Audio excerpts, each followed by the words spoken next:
Good morning, everybody. Thank you for joining us this morning at our side event, addressing the human rights impact of synthetic drugs, challenges for vulnerable groups in the Americas. My name is John Walsh. I'm the Director for Drug Policy in the Andes at the Washington Office on Latin America, also known as WOLA. And it's my pleasure to moderate this side event and to thank all of our co-sponsors who are seated at the table here with me as well. So we have an all-star cast to discuss this conversation today. So any moderator worth the salt knows that my job is just to get out of the way and let the presentations begin. So we'll begin with Steve Rolls, the Senior Policy Analyst at Transform Drug Policy Foundation, followed by Nick Boyce, Canadian Drug Policy Coalition Policy Director, Renata Demichelis of Elementa Derechos Humanos, the Director for Mexico, then Lisa Sanchez, the Executive Director of México Unido contra la Delincuencia, and then finally Theshia Naidoo, the Director of Policy Advocacy at the Drug Policy Alliance. Just briefly, and we'll reintroduce folks as we transition, but Steve's going to be discussing the relationship between drug prohibition and synthetic drugs.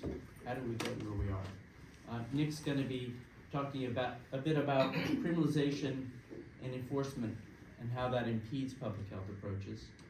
Renata's going to discuss fentanyl overdose crisis from the point of view of people who use drugs on the Mexico side of the U.S.-Mexico border.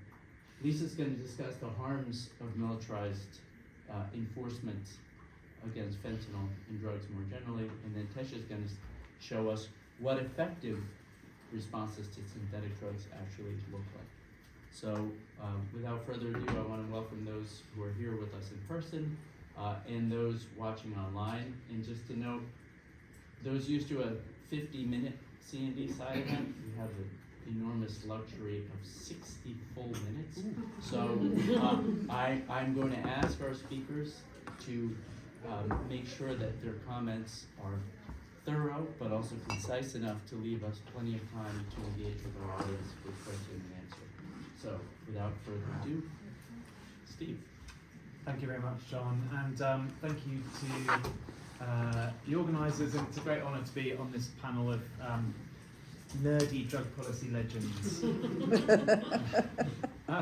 So yeah, I was asked to talk about the links between prohibition and the synthetic drugs phenomenon, and I think it's really important to just start by acknowledging that not only is there no meaningful enforcement solution to the challenges of synthetic drugs, actually enforcement is driving the market for synthetic drugs. It's driving the sort of mutations of the market, and it's significantly responsible for the emergence of most of the synthetic drugs over recent history.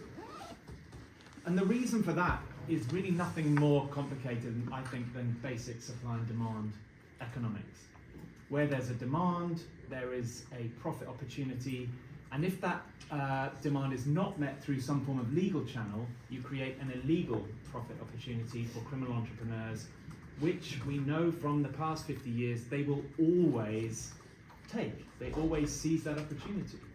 And as demand is rising for drugs globally, both as the population, the global population increases, and as prevalence of use within that population also increases, the opportunities for organised crime are growing.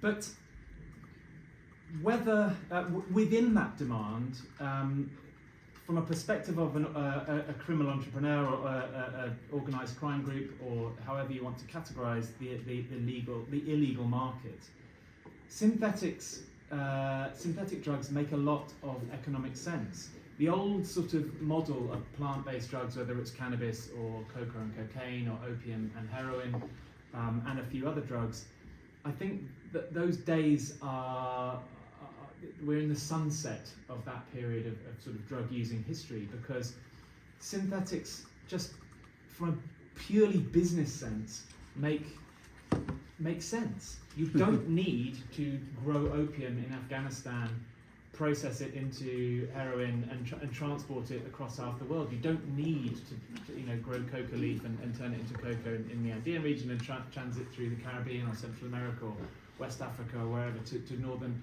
markets. If you can make these products where the demand exists.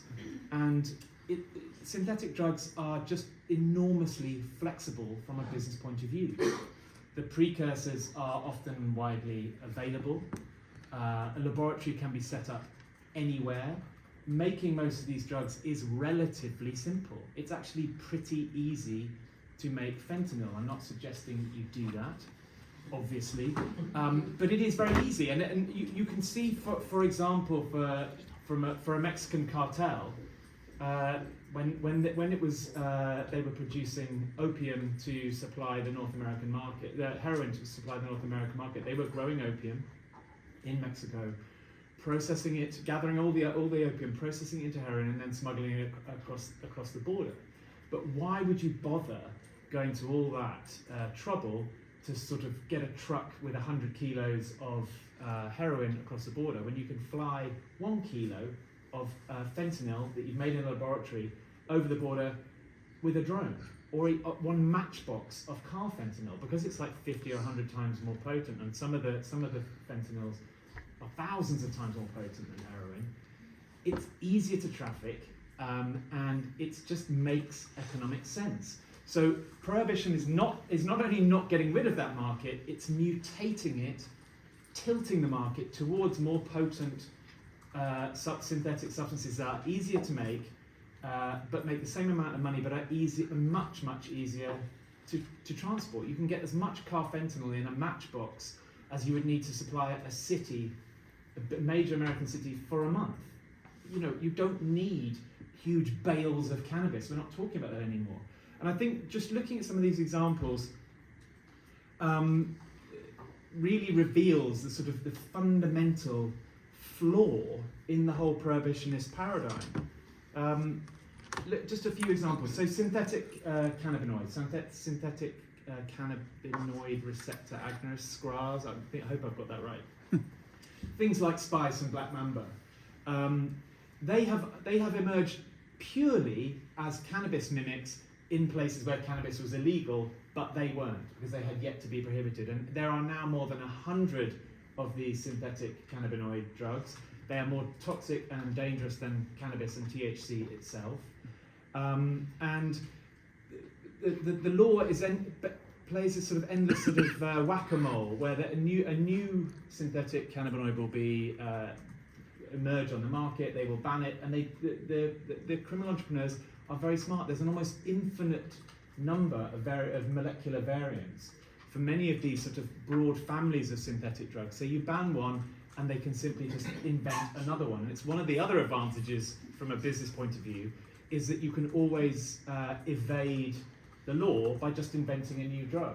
Now the problem with that, obviously, is these new drugs, we know nothing about them. Some of them are extremely dangerous and toxic, but we don't know how to respond to them. So forensics, so emergency response, so harm reduction, so treatment professionals are struggling to keep up because the market is mutating and evolving so fast. A couple of other quick examples. How am I doing for time? We're fine. A couple of other examples. One is, I think MDMA is quite interesting. When there was a drought in MDMA production around 2010. That's quite annoying. Very. Can the people on the Zoom mute their microphones, please? I think you can mute all of them. So there was actually an enforcement success in terms of interdicting one of the key precursors for MDMA around 2010, 11. I can't remember the exact time scale. And there was a global drought in MDMA, and just reflecting the fact that supply side successes don't significantly impact on demand. What happened is that demand was met by other drugs that met that particular need. So other stimulants entered the market. There were drugs like PMA, which was a sort of an MDMA-like drug, but it was much more toxic and it was associated with considerable numbers of deaths. And there was methadone, which is a synthetic cathinone, which again was a stimulant drug, had some MDMA-like effects, and those drugs simply filled that void that was created by the enforcement. Demand itself wasn't significantly impacted. But by introducing methadone, it kind of opened the door to a whole array of synthetic cathinone drugs. And now there is a whole zoo of these synthetic cathinones across Europe and global markets. And again, they are very difficult to identify. And when you don't know what the drugs are, it's very difficult to have meaningful public health responses, because forensics can't keep up, harm reduction people can't keep up, treatment responses are very difficult to do when you don't even know what drugs you're dealing with. And I think probably the ultimate expression of this failure has to be the issue with synthetic opioids, because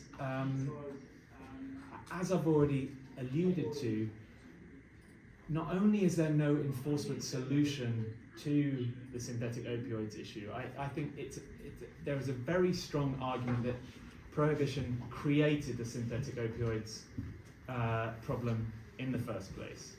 By not allowing people access to prescribed supplies of opioids, be that substitute opioids like buprenorphine and methadone, or maintenance prescribing of heroin, or even bothering to explore options like access to smoked or oral opium, sort of softer, perhaps less risky, non-inject and non-smoked opioids. We created space into which the fentanyl market has moved and exploited with brutal efficiency from a business point of view, but also obviously with tragic consequences in terms of the overdose epidemic that has significantly affected North America, but actually affecting much of the world.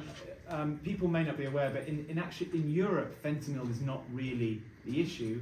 We have another family of super potent synthetic opioids called nitazines, and like fentanyls, there are 50 or 100 different molecular variants of these, so they're very difficult to keep up with, very difficult to identify. There's about 50 different nitazines, and nitazines are the problem in the UK. So since opium production was banned by the Taliban in Afghanistan 2 years ago, and heroin production has started to constrict, people didn't just say, oh, well, I'm going to stop taking opioids. The market simply moved to synthetic opioids increasingly. So it begins with contamination of heroin with synthetic opioids to kind of bulk it up, as it were. But eventually you develop synthetic opioid-seeking behaviours, as has been seen in Canada and North America. And in the UK, we last year, there was around one nitazene-related death a week. Today in the UK, there is one nitazene-related death on average a day. And we are moving, it's accelerating very much on a trajectory similar to what happened in the US. Those horrific graphs you see of synthetic opioid deaths in the US, we are in the foothills of that graph in Europe now, and it's terrifying. And I think, again, I come back to my primary argument here is that there is no enforcement solution to the synthetic opioids problem. I'm not saying that obviously if you have a regulatory system, there is some enforcement structures to that, but in the classic sort of interdiction, seizing drugs, arresting dealers, interdicting drugs, smashing drug gangs and blowing up labs and all that stuff is never going to work. While the demand is there, while the profit opportunity is there, supply will always find a way to exploit it, always. So we have to begin to explore regulatory alternatives, because we have two choices here. Either state institutions and responsible public health bodies regulate drug markets, or we leave it in the hands of organised crime groups, cartels, street dealers, and so on. There is no third option in which those markets disappear. And as we've also seen from more recent history, the harder you enforce, the more you enforce, the more acute the market mutations are in terms of bringing new synthetic drugs to the market. So we need to begin an adult discussion around regulation, including of drugs that we find frightening, that are very risky, that are more risky than cannabis. We need to begin that discussion because there is no alternative. Prohibition clearly is not working. More prohibition will certainly not work and will almost certainly make things worse. We need to have an adult discussion around what alternatives to prohibition look like. Thank you very much, Steve. Let's go right to Nick. Hi everyone. So as Steve talked about, there's constant evolution in the market, constant new drugs. I was asked to zero in a bit more about what's the actual impact when law enforcement actually starts seizing those drugs, regardless of what they are. So I'm just going to start. This is, I'm from Canada.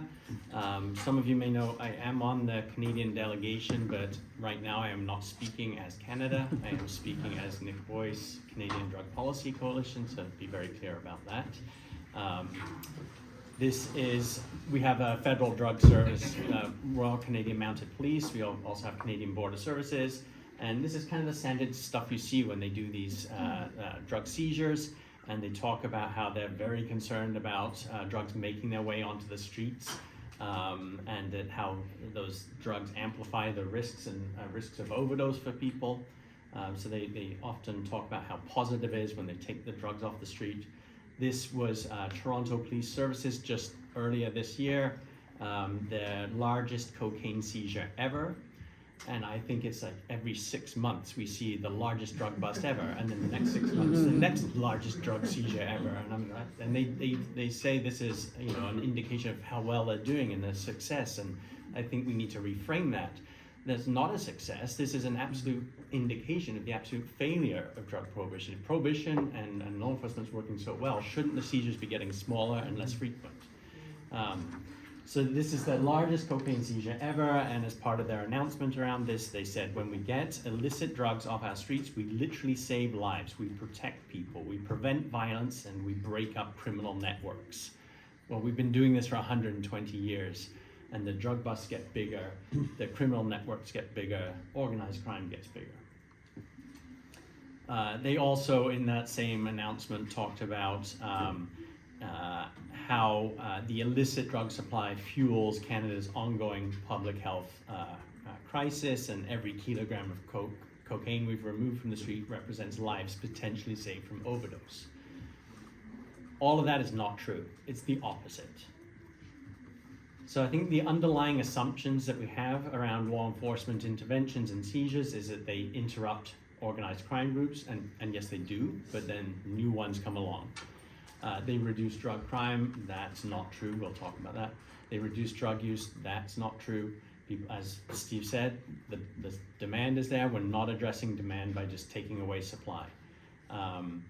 They save lives and they reduce drug-related harms. Again, this is just not true. This is the reality of drug busts. As Steve mentioned, people still want or need drugs. If your supply is now interrupted, you may be in withdrawal. You may have, if you're not able to use for a while, your tolerance might go down, or you might be going to a different drug supplier, and you may now have a different supply that you're not used to. All of that actually increases your risk of fatal or non-fatal overdose. They talk about this is reducing crime. Actually, if I need drugs and now my drugs have been taken away from me, I now need to go purchase new drugs.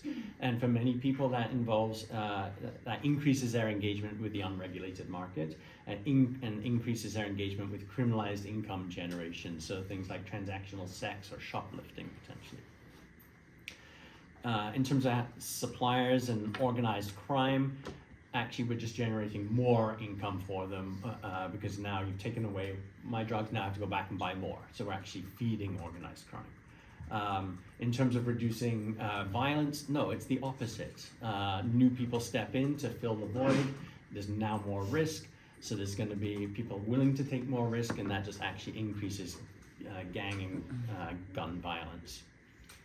In terms of how it impacts health and public health responses and harm reduction efforts, it really complicates, particularly peer-based outreach. One of the best ways to connect with people who use drugs is through other people who use drugs, and we use peer-based outreach. If one of those people is suddenly taken off the street and removed, we've lost that connection to those networks. And with these new drugs, in Canada now we've seen the transition from heroin into prescription opioids, and now fentanyl, and now fentanyl analogs, and now the nitazines and xylazine. This is now complicating withdrawal management. It's complicating addiction treatment. It's making everything harder. And as police keep targeting one drug, we suddenly come up with these new ones with unknown health consequences. All of this, it's all related. And then there's the stigma piece. As long as we keep drugs criminalized, there's always going to be stigma. You cannot destigmatize criminalized behaviors. And stigma impacts people's ability to access services, and it also impacts where we think about funding and putting resources. We have the Canadian Drugs and Substances Strategy in Canada. It sort of puts money into sort of 4 primary areas: enforcement, prevention, treatment, harm reduction, also some research. We've invested heavily in the interdiction and the policing side.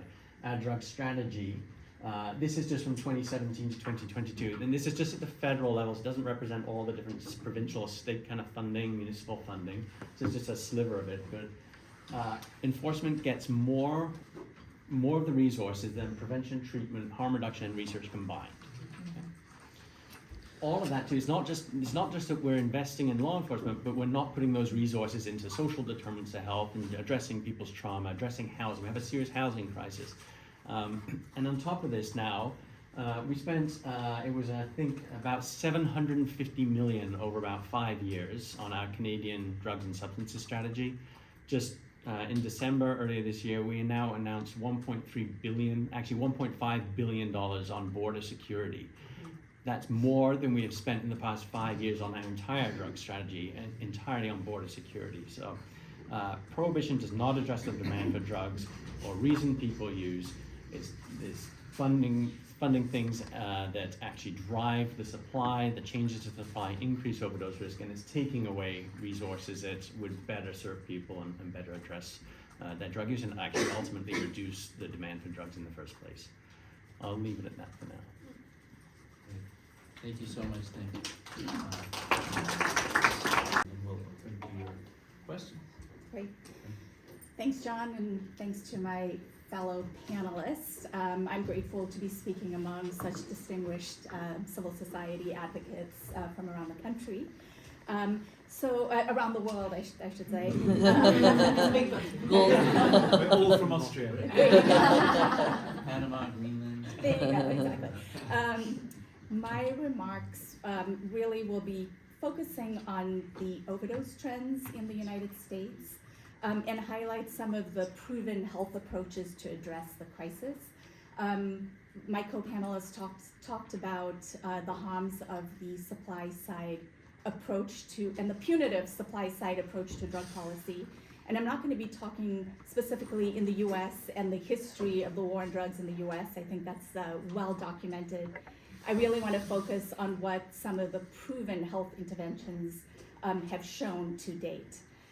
So there have been distinct waves of the overdose crisis in the US that started decades ago with the overprescribing of opioids for chronic pain. Supply side crackdowns limiting the supply of prescription opiates led to the demand being met through the illicit market, which was through heroin.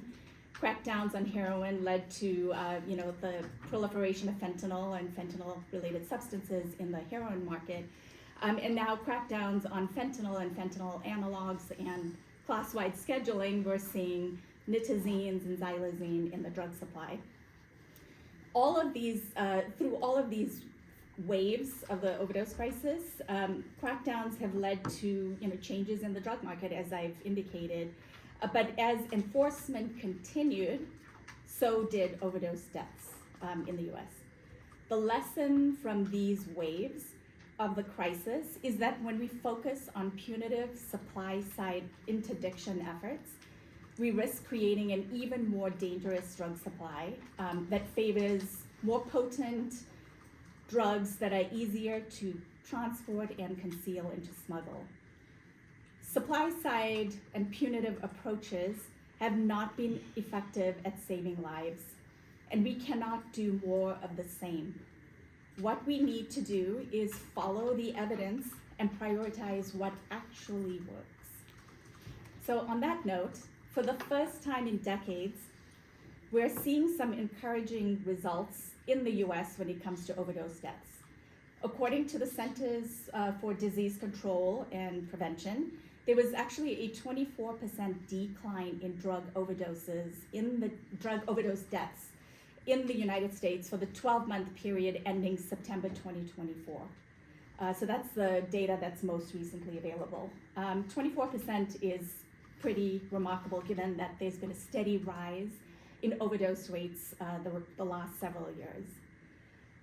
To be clear, 24% is an amazing decline, but overdose deaths continue to be too high in the US. And also there's some key populations like African Americans and Native Americans where the rates are actually increasing. And overdose continues to be a very urgent public health concern. What I will say is that the 24% decline in overall national rates of drug overdoses is promising and has lessons for what needs to be scaled up to reduce overdose fatalities. So just to be clear, law enforcement efforts are not responsible for the drop in overdose deaths, nor did they lead to less fentanyl in the drug supply. What was pivotal in the US was the expansion of health and harm reduction approaches. In fact, the CDC itself credits health interventions as key factors for the decrease and calls for expanding access to evidence-based treatment for substance use disorders. What the evidence shows is that public health interventions saved lives and must be expanded. Effective interventions include naloxone, and it's very disheartening to see what's happening in Mexico because naloxone saturation in the US has been a key factor in driving down overdose rates in the US. Naloxone is an overdose reversal medication and should not be criminalized. It should be readily available. There were expanded harm reduction services like drug checking and fentanyl test strips, and also increase in overdose MOUD, which is medications for opioid use disorder. In the US, naloxone, getting back to naloxone, became available over the counter, so there was expanded access. This was due to increased funding from health departments, from the federal government, through federal grants, and also through opioid settlement funds. So, there was definite expansion of naloxone access.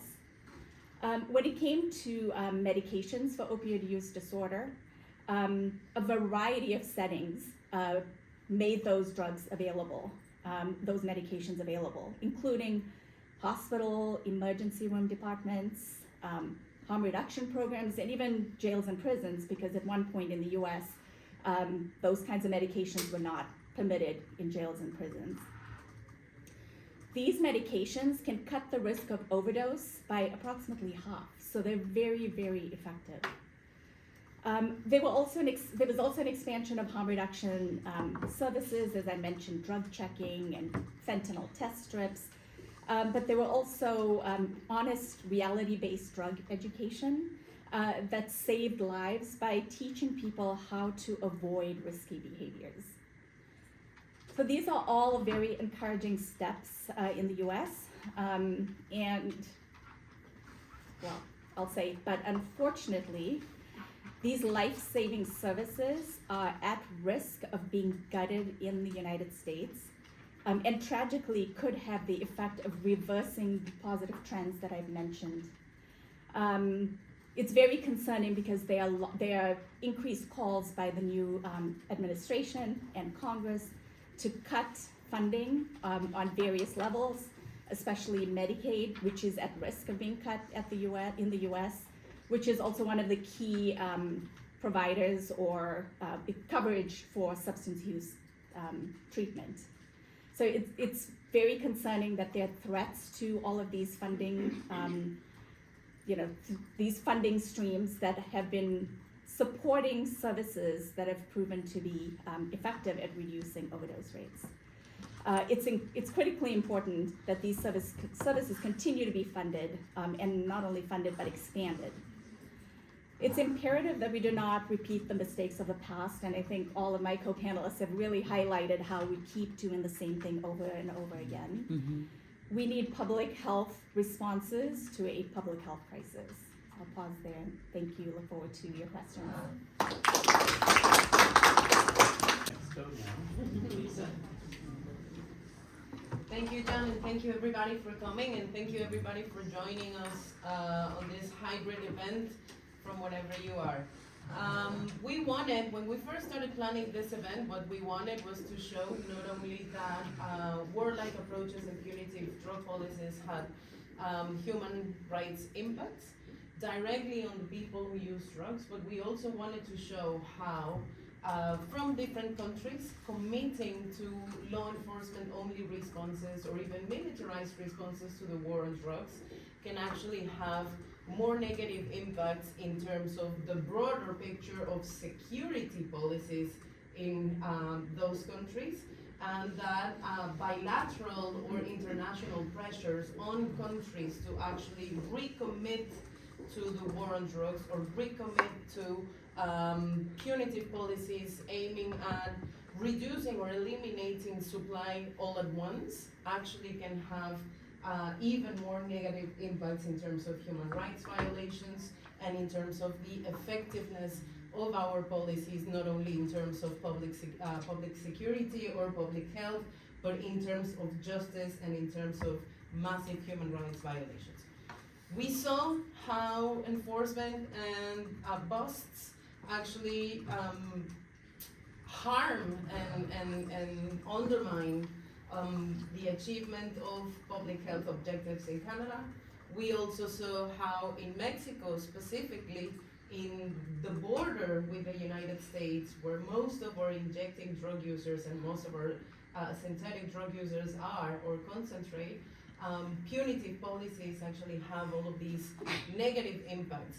But what we haven't addressed just yet is how a country like Mexico that has committed for so long, regardless of the ideological inclination of their governments, to fight this war on drugs over using its military, actually have had more negative impacts in a larger scale that are not necessarily circumscribed or limited to people who use drugs or for the communities where people who use drugs live. But this actually has created a warlike environment in the entire country that has fueled conflict, and that conflict has created massive internal forced displacement, massive human rights violations in terms of the abuse of force by the military, by the police forces, by the justice system on itself, that has created the passing of laws that are unimaginable in terms of the arbitrariness that they actually provide the state with in order to fight this invisible enemy that can be, before it was cannabis, then it was cocaine, then it was heroin, now it's fentanyl and other synthetic drugs. And within such reforms, for example, what we're seeing is the increase of the number of crimes or conducts that actually are eligible for mandatory pretrial detention, for example. So it's not only now that committing homicide can actually get you into pretrial mandatory detention, but now the mere suspicion of you being a user of synthetic drugs, a recreational user of synthetic drugs, can actually put you behind bars without a trial, without a judge assessing your own situation, and there are no limits as for how long you can be retained in prison without being charged or found guilty of a crime for these particular conducts. We've done so for like 23 different conducts or felonies or crimes. This is mainly because we justify being tough on crime, we justify being tough on criminals, using the narrative of prohibition and the war on drugs and expanding that narrative to fight virtually every single threat that the state now can think of. So this is why an event like this is important, because we are at this moment talking about synthetic drugs and in particular militarized enforcement against fentanyl trafficking. But in 5 years or 1 year or 6 months can be another substance. And the point is to show you that the same narrative that we've been using since the 70s and the 80s to actually portray drugs as threats not only for the public in terms of protecting one's own health, but also threats in terms of national security. And that national security narrative has enabled state responses that are now overusing military power, creating all sorts of problems, not only because they have proven ineffective to reduce drugs, they have proven ineffective to reduce the number of criminal organizations that traffic drugs, not only because they have proved ineffective to actually address the overdose crisis that other countries have, and we are starting to have also within our boundaries, but also in terms of a human rights paradigm prevailing and being reachable to all citizens, regardless of their drug use or regardless of their position. So I just want to show you some figures so you can create an image of what's the reality in Mexico. Mexico, that it's a country that has been fighting this war on drugs for over 20-something years. We've witnessed for over 2 decades now how prohibition and militarized enforcement has undermined security, justice, and peace in Mexico beyond words and beyond what can figures actually describe.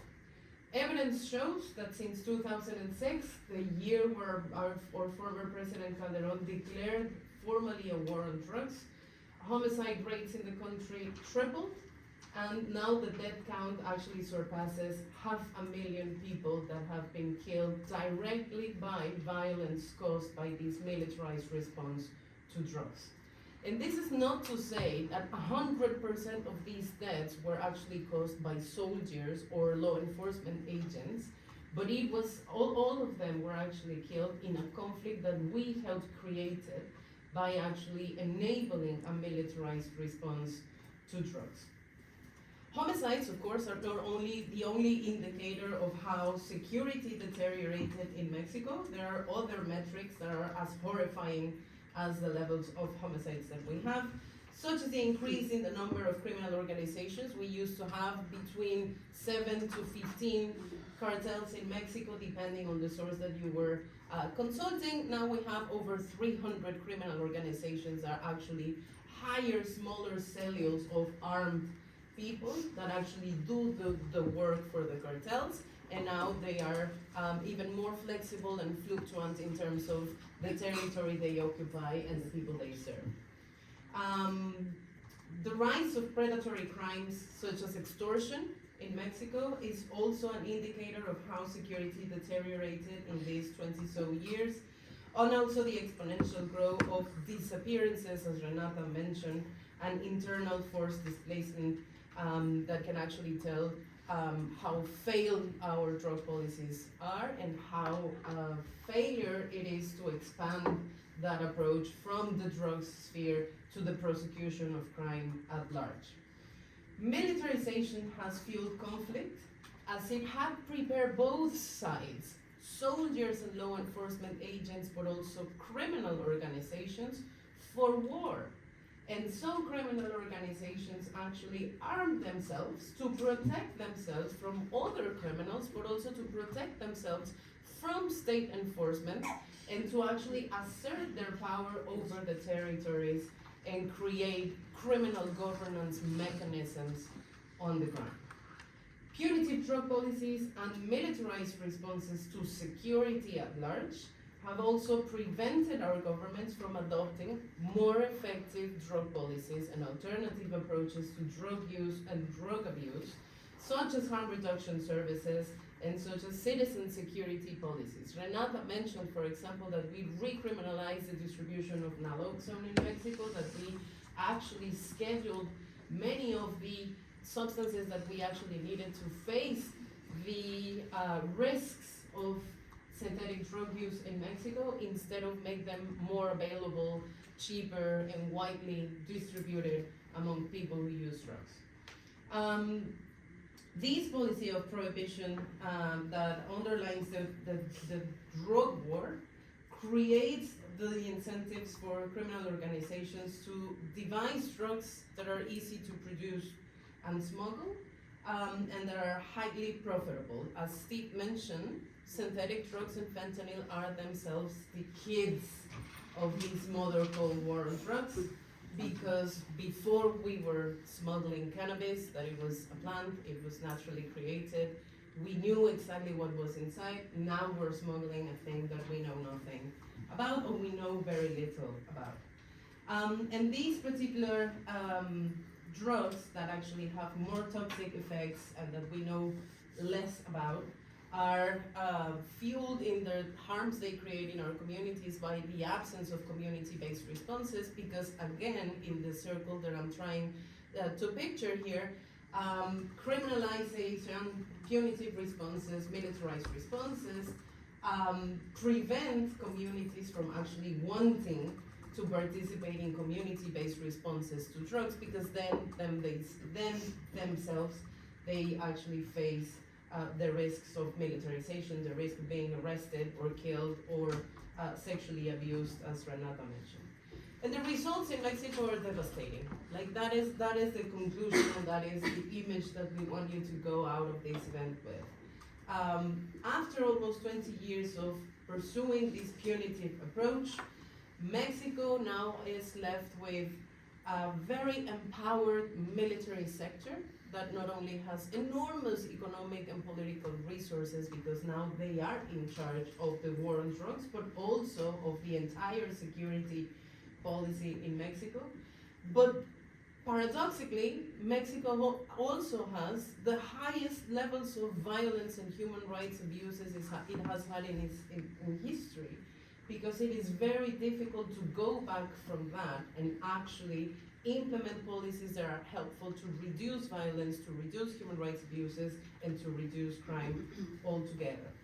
So to conclude, what we want you to help us do in your jurisdictions, in your country, but also here in Vienna, while negotiating resolutions in the face of a new world disorder that is actually neglecting human rights and that's actually neglecting alternative approaches, is to help us to advocate for policies that, one, avoid criminalization altogether for all drugs. All people should be decriminalized for drug use of all drugs. Two, increase the access to harm reduction services and tools for all people, and harm reduction should actually be or have a broader understanding than just supply demand reduction strategies. Three, policies that can actually ensure access to controlled medicine, including fentanyl for medical purposes, that it's now being actively criminalized in Mexico at least. Four, policies that move away from these punitive and militarized responses for the reasons that we just gave. And five, policies that can contribute to the modernization of the international drug control system, because the scheduling of substances, our lists, and the way that we are addressing this particular problem is no longer working, and is creating more problems than the ones that it solves. So thank you very much again for coming, and thank you for engaging in this very hard, complex conversation.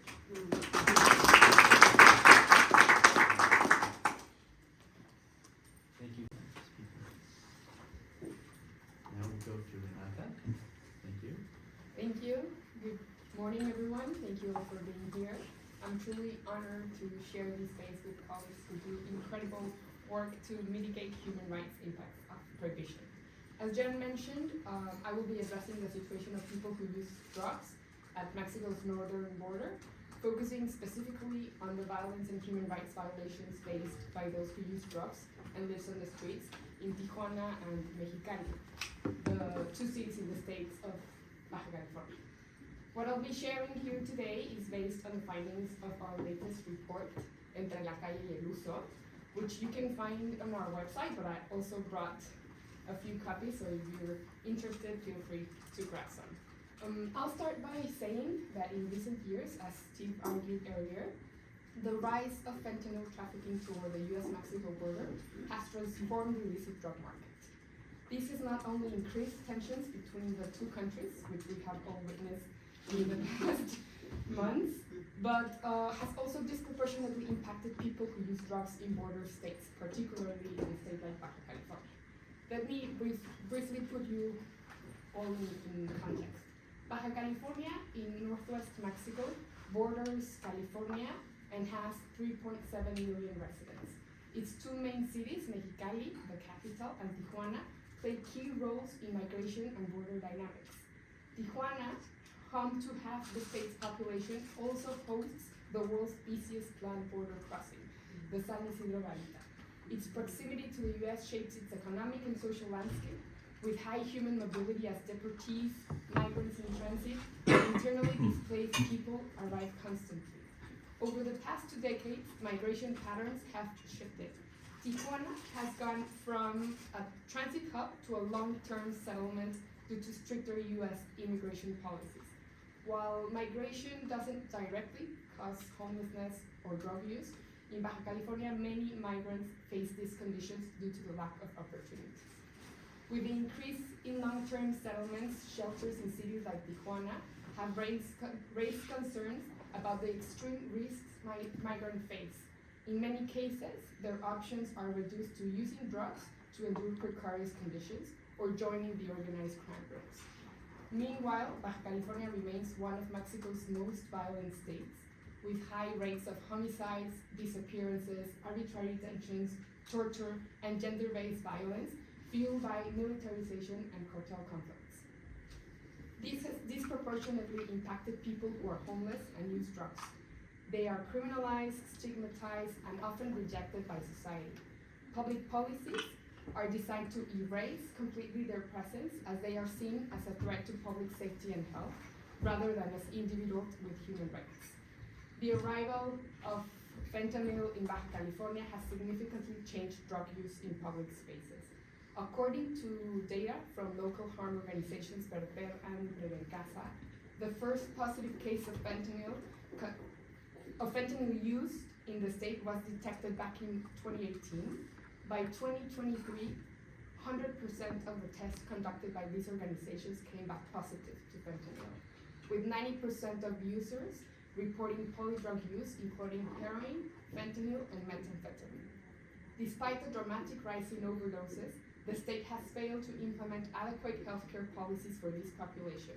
Instead, authorities have responded by forcibly removing them from public spaces and subjecting them as well to involuntary internment in rehabilitation centers, violating the fundamental human rights. The violence crisis, the increase in disappearances, and the lack of healthcare and harm reduction services have made people who use drugs and live on the streets one of the most vulnerable groups in Mexico, and especially in Baja California. The rising fentanyl use has also led to sharp increased overdoses in deaths. Between 2019 and 2021, fentanyl overdose treatments in Mexico increased by over 600%, with most cases concentrated in Baja California and another northern state called Sonora. In response, organizations like Casa and Verter have managed to reverse over 2,000 overdoses in Tijuana and Mexicali in the past 4 years, despite facing significant challenges. One of them being that the naloxone is classified as a controlled psychotropic substance in Mexico's general health law, which makes it very difficult for them to access to it. Instead of supporting harm reduction efforts, the Mexican government prioritized punitive drug policies and purely regulated private rehabilitation centers, many of which also commits human rights violations like torture. The intersection of drug use and homelessness makes individuals doubly vulnerable, reinforcing harmful narratives that justify violence and abuse in the name of addressing the problem. This is especially evident in Mexico's militarized, war-driven approach to combating the illicit drug market, a strategy that remains central to national drug policy despite its well-documented failures. I will be addressing this deeply shortly. At Elementa, we have documented numerous human rights violations stemming from these policies in Baja California. Despite overwhelming evidence of their ineffectiveness, they continue to be expanded and reinforced, particularly in recent months following increased pressure from the US President Donald Trump.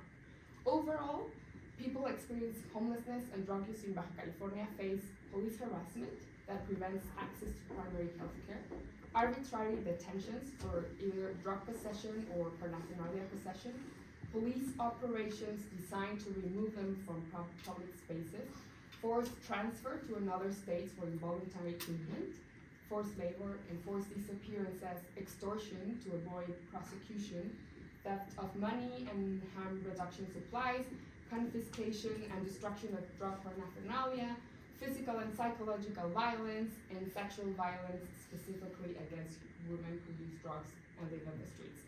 And the list goes on and on. In response to this dire situation, harm reduction organizations in Baja California play a critical role in supporting the most vulnerable.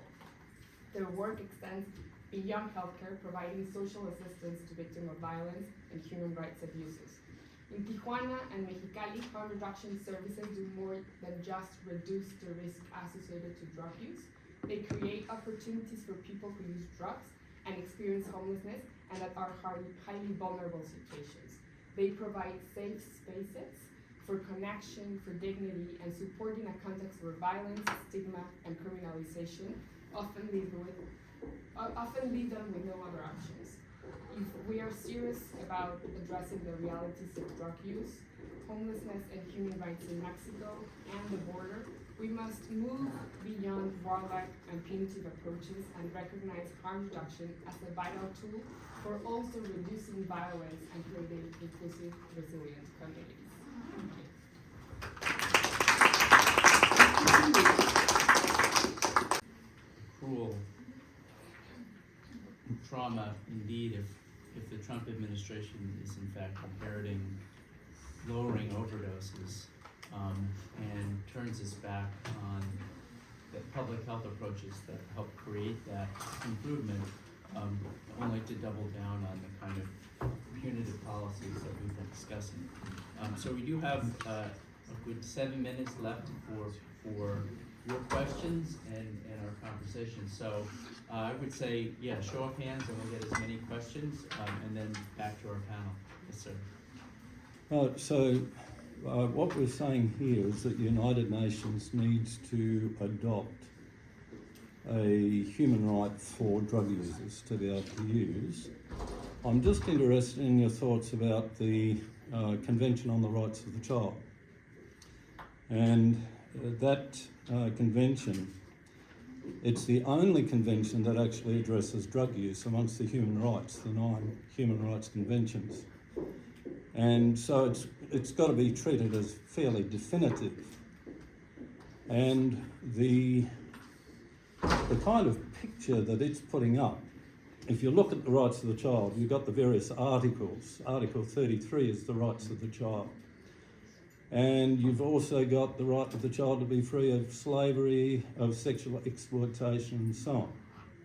Now, what that wills is a goal by all the nations that sign it. It's the most signed treaty in UN history. It wills that they get rid of everything, of slavery, exploitation, and drug use. So drug use by their parents. How do you reconcile the rights of the child with the human right to use? I might quickly speak to that. I don't think anyone here is advocating for a specific human right to use drugs. I mean, maybe they are, but I'm certainly not. I'm hearing a lot of it. Well, you're mishearing. It is a lot. No, Yeah. what we're saying is that when you criminalise people who use drugs, you engage a whole series of human rights in Yeah, that, I in understand terms that, of you know, incarceration or freedom of liberty or freedom of belief and practice. Or, so it's not that is different. Criminalisation and punitive drug policies engaging a series of human rights is different from advocating for an individual right to use drugs, which no one here has actually said, I think. And on the rights of the child, ECOSOC have been various ECOSOC councils and the Human Rights Council have been very clear that access to harm reduction is part of the fundamental right to health, and that applies to everybody, including non-adults. So access to harm reduction, which and treatment, but harm reduction as well, which may include substitution treatment or needle exchanges and so on. It applies to children, and it also applies to people in custodial settings. So we have to be careful about these sweeping generalisations that I fear you're making to some degree. But yes, looking at these issues through a human rights lens is particularly important. But So no, would all of I don't. those- The specific Convention on the Rights of the Child does not mandate an eradication-based approach or a punitive approach directed at people who use drugs. Well, I think with sexual exploitation it does. With when- slavery it does. They're all in a cluster in the same thing. So Well, no, it's- they're that's what actually, it's they're looking actually for. distinct. I don't know how much time we've got to talk about this, so we've got 2 minutes left. So do we have any other questions? There's one on the Zoom, right? There's Stacy. Sorry for monopolising that. Stacey, are you able to speak in a way we can hear you? I'm not sure we can hear the question. Maybe you can type it into the chat if that's available. Right. Yeah. Alright, let's, I do have one sort of juxtaposition that I'd like you all to consider, which is, and then we can wrap up, but one is, and Nick presented it very clearly, the continued prominence of seizures as sign of progress, and the almost intuitive feel that is a sign of progress, versus the evidence that shows that not only does it not diminish anything regarding drug use in terms of use and related crimes, but it makes communities actually less safe and less healthy. Yet it remains the prevalent sort of emblem of what a successful drug policy leads to, while when there is actually success happening, for instance through harm reduction and public health interventions in lowering overdose, that doesn't seem to get the same kind of notoriety. So it would be interesting to hear you reflect upon, in your different countries, why you think that's the case, and what can we do about it? Is it a communications issue? Is it an evidence issue? And with that, that's just a question I had for all of you. But why don't we start with, oh, you have a question? No, it was just to add to that. I mean, looking at the U.S. now, my background is mostly public health, and we're seeing a gutting of the public health, even acknowledgement of public health, much less the systems around it. So I wonder, with that in mind and the impact that could have across the borders and around, to add to your question, how do we even begin to address what will come, and where do we begin to tackle any work to acknowledge the success that public health has had? As you heard the statement from the U.S. yesterday, there was no acknowledgement of any of the successes of the harm reduction efforts. It was only around kind of the failure of it all. So, yeah, just to add to your question. Thank you so much. Yeah. Steve, why don't we start, Steve, in our final round where we began. So Steve, then Nick, and we'll go consecutively. This feels like a dark time. I understand everyone can be down about that, but I think if you look at the history of harm reduction, of the sort of campaigns for decriminalisation and regulation, the public health arguments and the economic arguments, the human rights arguments, they have all ultimately prevailed, and that has been generally a bottom-up process that has been led by civil society. And more effective policies have been widely introduced and have delivered better outcomes in many places. It can often be 2 steps forward, 1 step back. I think we are in one of those 1 step back moments, maybe 2 or 3 steps back. But we fight on. I remain optimistic that the evidence and the truth will win the day. And I suppose I was just on the public health harms. I was particularly struck by what Lisa and Renata were saying about how drug war violence is a public health harm in and of itself, and it's a direct result of the punitive policy. And criminalisation of people who use drugs is also a public health harm in and of itself. It fuels stigma, it creates obstacles to services, it siphons resources away from proven health interventions into counterproductive punitive enforcement that only goes on to exacerbate harm. And I think we need to, alongside the public health harms associated with drug use, which are obviously, a reality that needs to be dealt with as with public health interventions, we need to acknowledge that enforcement itself is a public health harm and risk factor and key structural driver of violence is a public health harm. We need to acknowledge that as well. It's not just about the drug use. Yeah, I'm just reflecting on what you're saying there, but what creates healthy families, healthy communities? What about the right to live free of violence, to live in a healthy environment, and free of human trafficking? So much of this is tied up in our drug policy. And the prohibition framework, that's driving disconnection from family. It's taking away resources that actually create healthy families, healthy communities. And so I think it's a complete shift in thinking, and where we're prioritizing our resources. Just lastly too, I think it's just a little too early. In Canada, we are seeing a bit of a decline in overdose rates. Is it supply changes? I don't know. Is it expansion of harm reduction stuff? I don't know. There's also a conversation in Canada. The sad reality is we have so many dead people. There's just so many dead people. We just don't know what's leading to these changes right now. So I think what we do know, though, we still have, despite the decline, in my province of Ontario, 7 to 10 people a day dying, 22 people dying every single day in Canada from the unregulated drug supply. And we just have to keep pushing forward.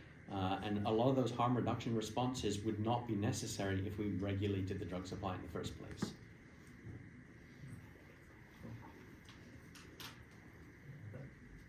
Thank you. Well, risking being repetitive, but I really think that it's not enough said. I would like to echo what Lisa said earlier about the importance of discussing the impacts of drugs use beyond the consequences of drug use itself, but consider the impacts that warlike strategies that have been implemented over 20 years